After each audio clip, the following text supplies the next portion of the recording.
네, 이번 시간에는 애착이 가는 유아가 있어서 평등하게 유아들을 대하려고 해도 한 유아에게 잘해주게 되는 경우 이제 어떻게 해야 되나요? 라는 질문인데요. 저희 교사도 사람인지라 애착이 가는 아이가 있어요. 더 예쁘고 그리고 이 친구가 더 잘 맞는 것 같고 본인과 이제 그런 친구들이 있는데 그런 아이들이 있는데 교사라면 이제 그거를 표현을 하면 안 되겠죠.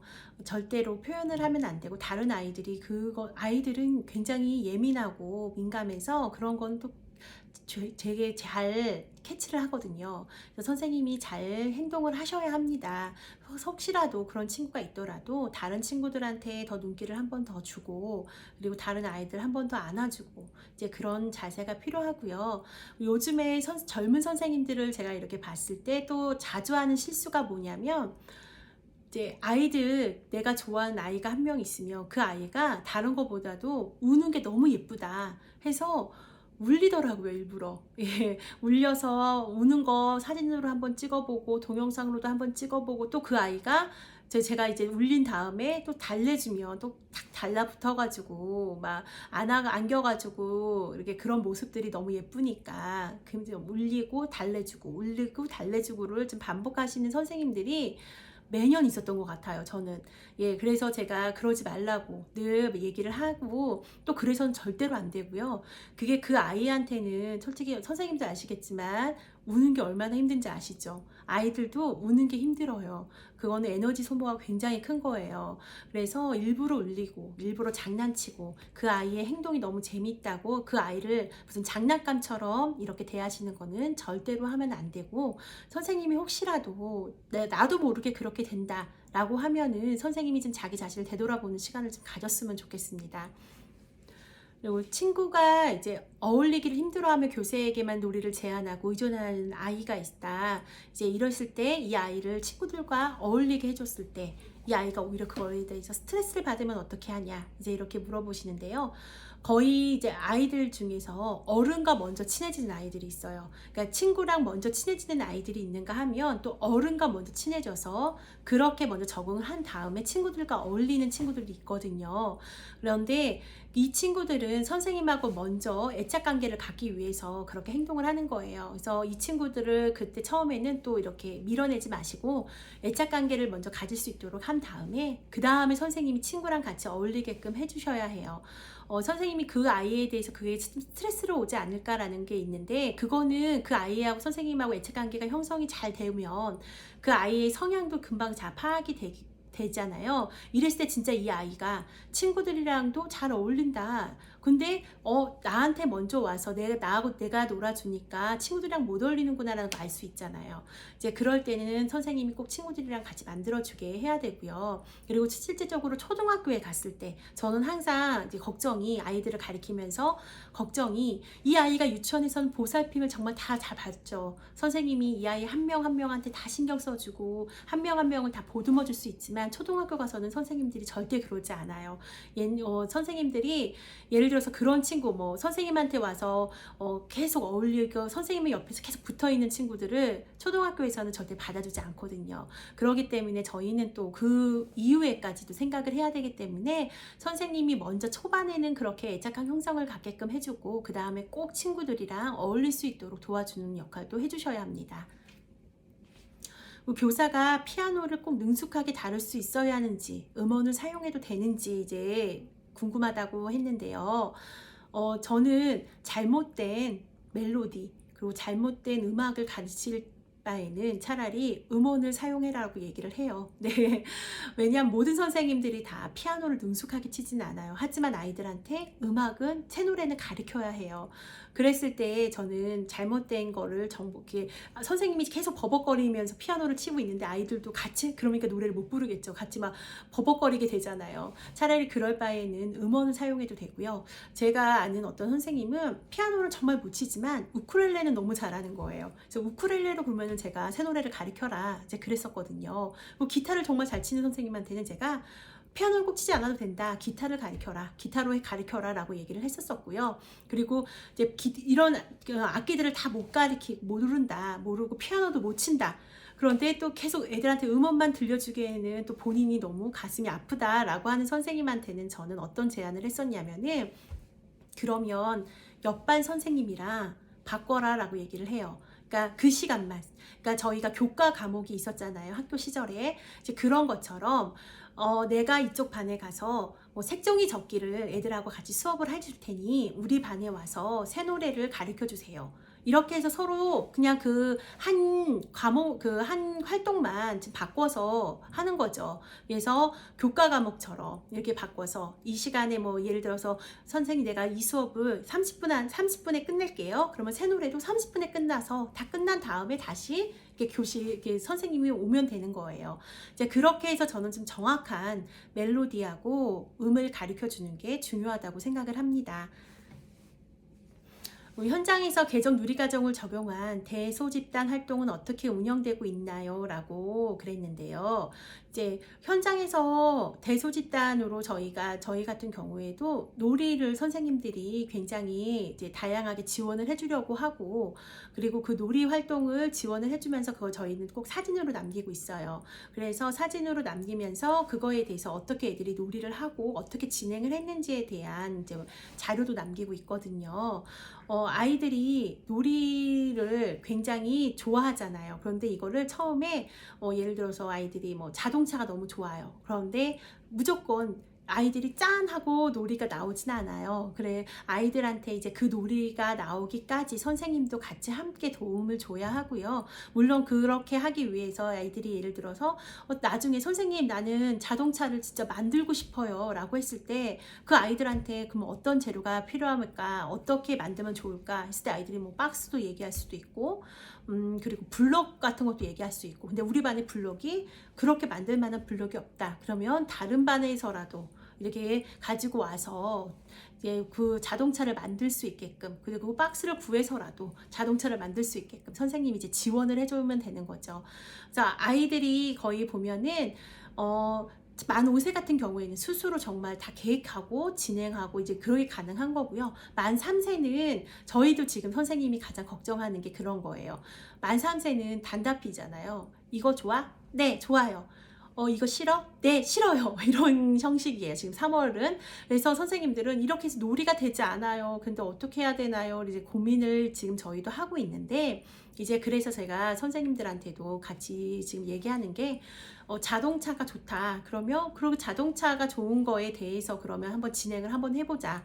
그리고 또 다른 게 좋다. 그럼 다른 걸 또 좋은 거에 대해서 진행을 해보자. 이렇게 해서 다양하게 좀 애들을 끌어내보자. 좋아하는 것들을 이제 그렇게 해서 진행을 하고 있거든요. 선생님들도 만약에 혼자 이걸 끙끙 앓고 이제 어떻게 해야 될지라고 고민하지 마시고, 같은 연령 선생님이 있으면 연령 선생님과, 아니면 연령에 나 혼자밖에 없다라고 하면 지금 경험이 있고 경력 있는 선생님한테 도움을 청하면 좋을 것 같습니다. 유치원에서 하는 행사는 무엇이 있고 어떤 시기에 어떻게 진행되는지 이제 궁금해 하셨는데, 거의 보통 보면은 행사 자체는 비슷비슷해요. 3월 달에 이제 부모하고 면담이 있고, 그 다음에 입학식이 있고요. 뭐 4월 달에는 이제 뭐 견학 같은 것만 간다고 생각을 하면 되고요. 그리고 5월 달에 어린이날 행사. 이제 이 어린이날 행사도 각 원마다 좀 틀려요. 이제 그냥 아이들하고 재미있게 게임하고 놀고 간식 먹고 이제 이러면서 하는 그런 게 있고, 또 어떤 데는 인형극 보여준다고 인형극을 보여주거나, 아니면 아이들 장기자랑으로 어린이날 행사를 하는 경우도 있고요. 예, 그리고 이제 6월 달에는 이제 부모 참여 수업이 있죠. 이제 한 2, 3개월 지났잖아요. 그러니까 아이들이 어떻게 수업을 하고 어떻게 활동을 하는지를 직접 부모님이 너무 궁금해 하시니까 한번 와서 참여하시고 보시라고 그런 행사가 있고요. 그리고 이제 7월 달에는 거의 이제 캠프, 예, 여름 캠프, 이제 그렇다 여름 캠프라고 해서 우리가 알고 있는 것처럼 어디 가서 1박으로 자고 오는 거는 아니고요. 이거는 아이들이 원해서 좀 늦게 가는 형식으로 많이들 해요. 그러니까 예를 들어서 만 3세는 7시까지, 밤 7시까지 이제 캠프로 해서 아이들이랑 로테이션 수업으로 재미있게 게임하고 요리도 하고 만들어서 먹고 저녁도 먹고 바로 귀가하고, 근데 귀가는 이제 그때는 부모님들이 오셔서 데리고 가는 거죠. 그리고 만 4세하고 만 5세는 좀 더 늦게 8시나 9시까지 캠프 재미있게 놀면서 이제 지내는 걸로 해가지고 집에 가는 거죠. 이제 그런 캠프를 여름 7월 달에 좀 많이 하고요. 그리고 9월 달에는 이제 행사, 민속 행사가 있죠. 한복 입고 와가지고 이제 민속 행사 같은 거를 하고요. 그리고 9월, 10월 달에 가장 또 많이 하는 건 음악회예요. 예, 근데 이거를 얼마큼 크게 하느냐, 뭐 크게 어디를 빌려서 하느냐, 아니면은 강당에서, 아니면 교실에서 우리 반 아이들끼리만 모여가지고 부모님, 그 반 부모님들만 불러서 작은 음악회로 하느냐, 이제 그 차이거든요. 그래서 음악회가 거의 9월, 10월 달에 있고요. 그리고 또 하나 있는 건 이제 6월 달에 한번 부모 참여 수업을 했잖아요. 그때는 이제 엄마만. 또 10월 달에는 아빠만 오는 저희 부모 참여 수업이 있습니다.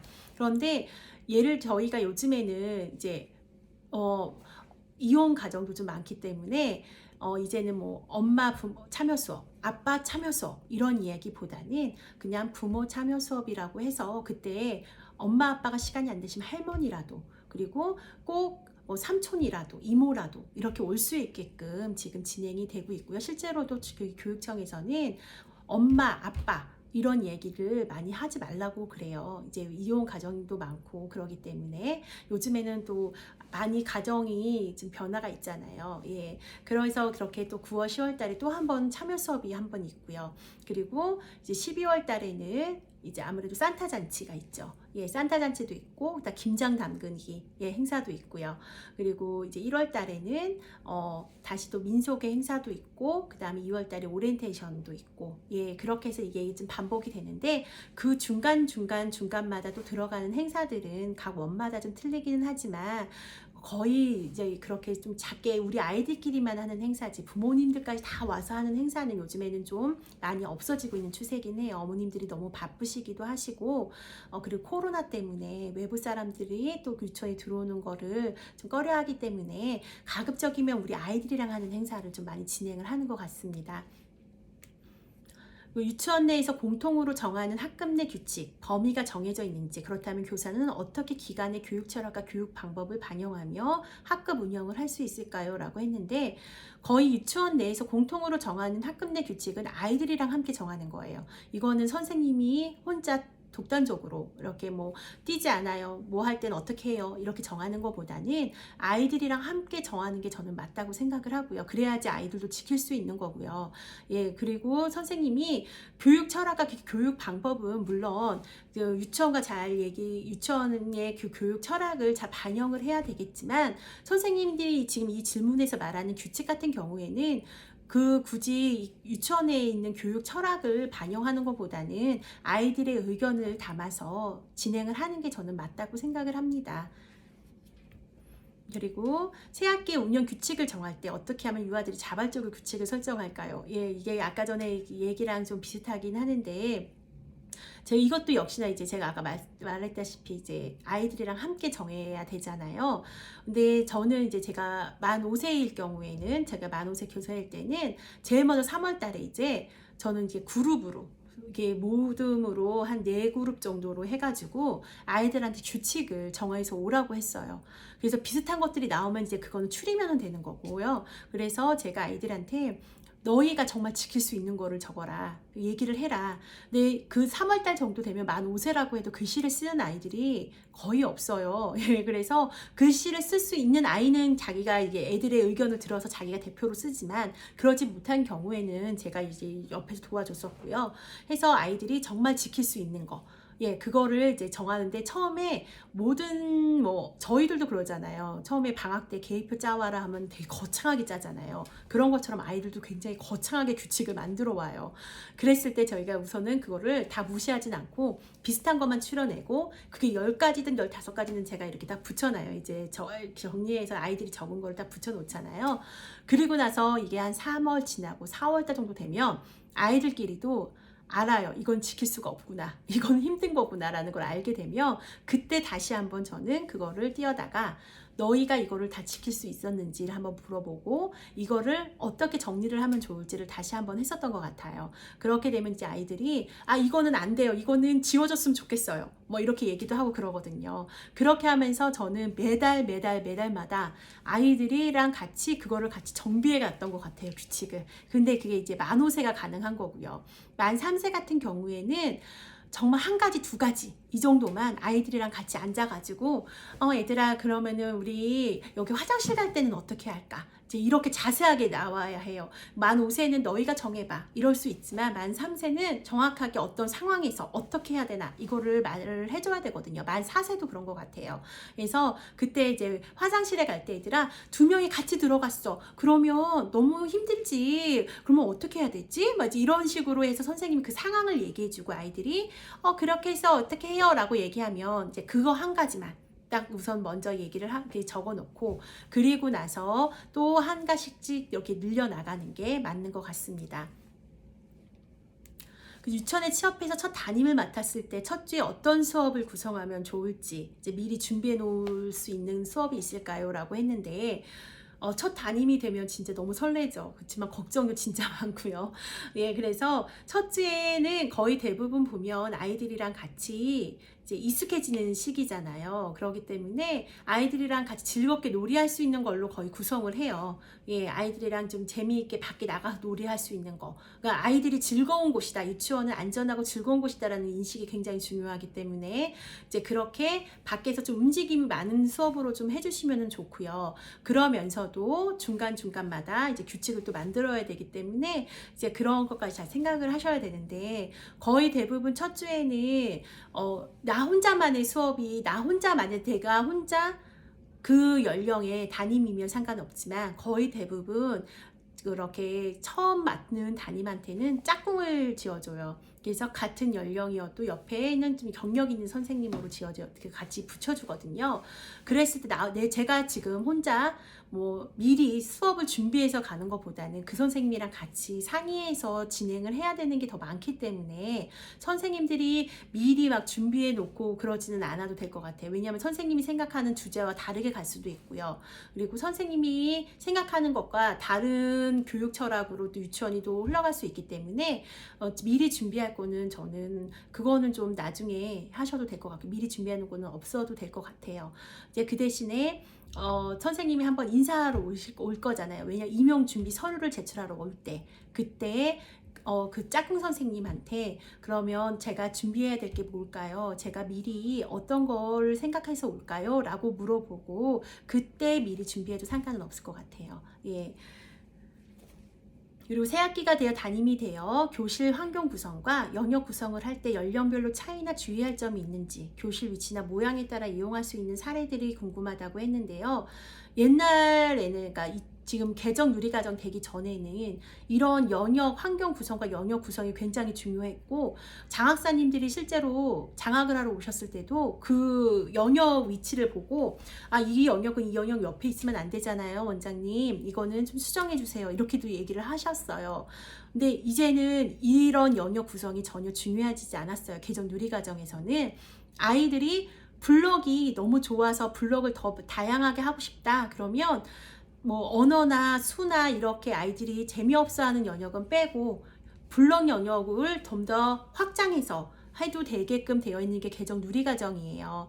그래서 굳이 선생님이 영역 구성에 대해서는 고정관념을 좀 깼으면 좋겠고요. 저도 아직 미술 옆에 언어 이거는 좀 아니지 않나 라고 생각하는데 그거는 진짜 고정관념인 것 같고요. 아이들이 편한 대로 아이들이 여기에서 여기로 옮겼을 때 이 영역에서 이 영역으로 옮겼을 때 좀 편한 그런 동선이면 어떤 구성이어도 상관이 없어요. 그런데 이제 그 교실 위치나 모양에 따라서는 구성이 좀 달라지기는 하죠. 왜냐하면 이게 오각형이냐 정사각형이냐 이런 거에 따라서 틀리긴 하기 때문에 그런데 지금 꼭 있어야 되는 뭐 수, 언어, 그 다음 미술, 과학 그리고 뭐 바느질 영역이 있는 데도 있고요. 컴퓨터 영역이 있는 데도 있고요.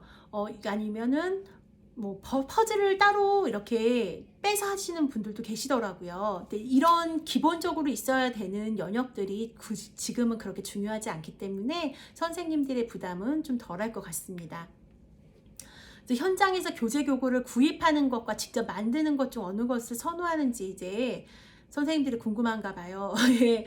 근데 저 때만 해도, 그리고 제가 실제로 저 다른 원에 있을 때도 저는 선생님들한테 교재 교구를 한 달에 한 점은 만들으라고 했었어요. 왜냐하면 사는 거가 물론 튼튼하고 되게 알록달록하고 아이들의 시선 확 끌기도 하고 좋은데, 이게 유치원에 이제 아무래도 사정에 따라서 좀 틀리기 때문에 매번 그렇게 새로운 교구를 살 수는 없거든요. 그래서 교재 교구를 선생님들이 아이들 그 주제에 맞춰서 한 점씩이라도 만들어 놓으면 나중에 그게 큰 자산이 되거든요. 유치원에서도 계속 쓸 수도 있고. 그래서 이게 저는 만들으라고 했었었는데, 이게 또 요즘 같은 경우에는 또 보드게임부터 시작해서 너무나 다양한 그 교재 교구들이 있어가지고 선생님들이 샀으면 좋겠습니다라고 얘기하시는 경우도 있는데, 저는 솔직히 아직까지는 선생님들이 좀 만드는 교구도 있어야 된다고 생각을 하고요. 그리고 정말 필요한 거, 만들지 못하는 것들은 당연히 사서 보충을 해줘야 된다고 생각을 합니다. 근데 아예 모든 걸 100%다 사서 이렇게 채워 넣기에는 유치원마다 다 사정이 틀리다는 건 좀 알아줬으면 좋겠습니다. 지역사회 교류 활동에 대해서도 궁금하시는 분들이 계시는데요. 지역사회에서는 지금 구청에서는 이제 한자나 아니면 예절이나 아니면 뭐 장구나, 그리고 뭐 동화 읽어주시는 분들이나 이렇게 해서 뭐 약간 펀펀 활동이라고 부르기도 하는데, 이제 그렇게 지금 퇴직하시는데 능력이 있으신 분들 많으시잖아요. 이제 그런 분들을 유치원에 이제 파견을 해서 애들을 가르쳐주는 따로 그런 급여나 이런 것들은 다 구청에서 이제 보조를 해주시고 유치원에서 와서 이렇게 가르쳐주는 그런 활동들도 있고요. 그리고 제일 유명한 거 이야기 할머니라고 해서 이야기 할머니 그 교육청과 연계해가지고 오셔가지고 아이들한테 정말 동화를 읽어주시는데, 그냥 단순히 동화를 읽어주는 거에서 끝나는 게 아니라 그 동화 속에 담겨져 있는 내용이나 아니면 활동들을 할머님이 이제 아이들 눈높이에 맞춰서 정말 우리 할머니, 옛날 할머니 저희가 보기에 뭐 무릎에 빼고 누워서 들었던 것처럼 그런 것들을 구수하게 들려주시는 그런 할머니들도 계시고요. 그리고 이제 방역으로 해가지고 와서 청소해 주시고, 그 다음에 방역 활동 도와주시고, 이제 이러신 분들도 지역 사회에서 유치원으로 많이 파견을 해주세요. 그런데 이거를 지금은 현재는 작년하고 올해는 아직 예정이 되어 있지 않습니다. 코로나 때문에. 네, 왜냐하면 이렇게 지역사회에서 교류 활동으로 이렇게 보내주시는 분들은 거의 대부분 연세가 좀 있으신 분들이기 때문에 아무래도 코로나에 좀 더 취약하잖아요. 그래서 작년하고 올해는 좀 사업이 미뤄졌다고 저는 알고 있습니다. 그래서 이런 것들이 만약에 더 활성화가 된다고 하면 유치원도 아이들에게 정서적으로 좀 안정된 교육을 해줄 수 있고, 그리고 그분들도 퇴직하고 나서 일자리가 좀 더 뭔가를 하고 싶은데 라고 하는데 그렇게 도움을 또 받을 수 있거든요. 예, 그래서 저는 이런 활동들이 있다고 알고 계시면 될 것 같습니다. 교구 위생 관리는 이제 어떻게 하는지, 세척 및 관리 주기를 궁금해 했었는데, 우선은 교구가 파손이 되면 그때그때마다 저희가 보수를 해줘야 되고요. 보수를 해줘야 되고요. 세척 같은 경우에는 지금 현재는 코로나 때문에 저희가 일주일에 이제 한 번 또는 일주일에 두세 번 정도는 계속 세척 그 방역 소독제를 뿌리고 있어요. 그래서 교구들한테도 마찬가지로 애들이 계속 만지니까요. 그래서 지금은 그렇게 하고 있고, 그리고 블럭 같은 경우에는 지금 한 학기 한 2번 정도는 저는 선생님들한테 한번 세제로 다 닦으라고 얘기를 하거든요. 예, 블럭 같은 경우는 특히나 이렇게 손때가 굉장히 많이 묻기 때문에 그래서 그렇게 아이들 닦고 있고요. 만약에 교구가 그렇게 많이 없다고 하면은 뭐 교구 세척 기구들로 해가지고 세척하는 어린이집들도 있는데, 유치원 같은 경우는 교구가 굉장히 많아서요. 그 세척 기계로는 다 할 수가 없어서 선생님들이 직접 그 소독제를 뿌리거나 아니면은 한 학기 한 2번 정도 비눗물로 해가지고 세척을 한다고 생각을 하시면 될 것 같습니다. 예, 지금 여기까지는 저희가 지금 말씀을 드렸고요. 선생님들 좀 쉬고 다음 시간에 다시 또 진행을 하도록 하겠습니다.